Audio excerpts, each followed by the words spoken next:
So this one has actually come up a few times as well. I've had in recent times, I'm pretty sure I know why it's come up, but I've been quizzed on the idea on what are our thoughts on Airbnb and holiday rentals or short-term rentals in general.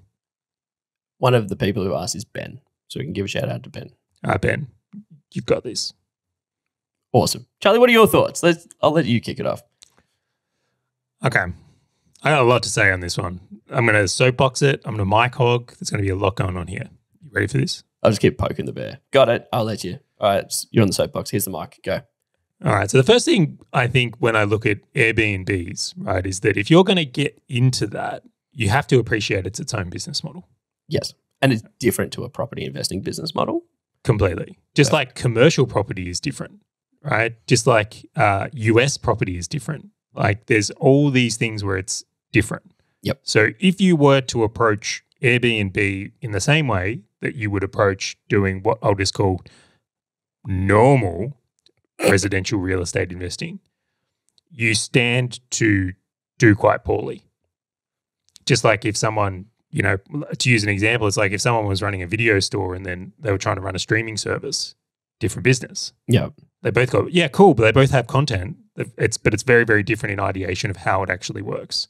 So I think that's a really important thing to set up, that if you're going to go into this world, you want to become a specialist at the thing. All right.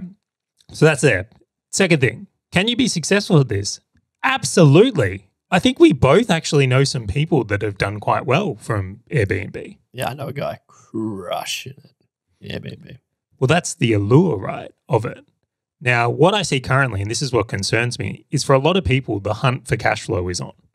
They're looking at their portfolio, maybe with all the rate rises, they've started to get close to negative gearing, or they've seen their cash flows fall, and they're starting to go, well, what would happen if I turned my property from being a long-term rental or a normal rental into like a short-term holiday rental?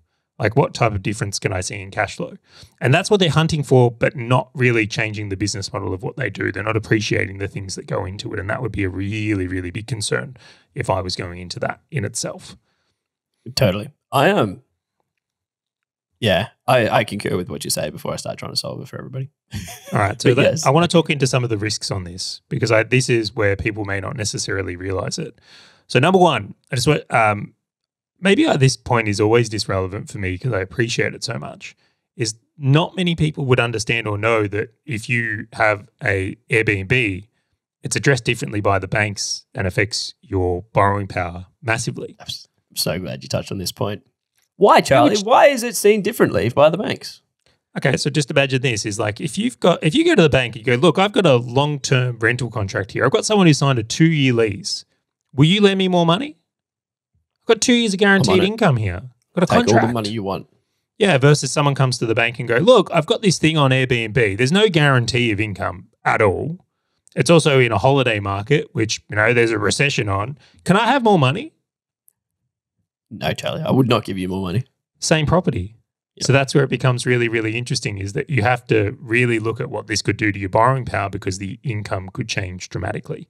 And if you're in an accumulator stage, not naming anyone here, or if you're in a more settled stage, that point alone might be the difference in like why you would or would not take up the idea of doing an Airbnb. So you could just like blow your foot off accidentally here with your borrowing power and not realize it. Yeah, because the figure that you're looking at is just cash flow per potential per month, as opposed to how does it impact your borrowing capacity and how do the banks see it? Yeah, and if you are a property investor, I think you've got to be continually thinking 3, 4, 5 moves ahead. It's not just how does this affect today, it's how does this affect my future plans. And if you're done accumulating, this might be a great way to increase cash flow. But if you're not, this might be a really poor short-term decision. Totally. One of the other risks that I always see is like the time investment.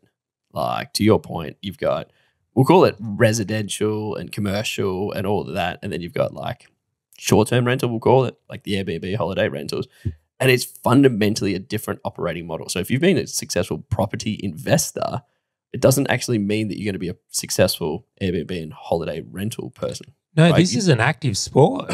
Yeah, you're talking about listings, you're talking about pricing, you're talking about peaks, troughs, Friday, Saturday, Sundays, cleaners. You've got to furnish the joint. There is just so many other elements to it outside of buying a place and just putting it up, getting a property manager to rent it for you. Hey, Grant, have you ever noticed, right, when you let's say put a new tenant in a property, the first like month or so is when all the problems come? Yes. Again, I don't know what it is with tenants and doors, right? Whatever it is, it's always a hole in a door or a door that won't close or something. It just seems to be stalking me, this door issue. But what I would say, could you imagine if that's a new tenant every week? Dude, I am a mate of mine, Airbnbs, one of his places. Man, he's had to replace carpet in bedrooms from like red wine vomit. He's had to paint walls that have had holes in them and everything. Like it's just, and he's fine with it. He's like, cool, like they'll get their Airbnb insurance. But it's just this thing where you can't rent it out when they're doing the maintenance. It's just more things that he has to worry about and think about on top. That he's like, I didn't actually think about these things previously before I got into it.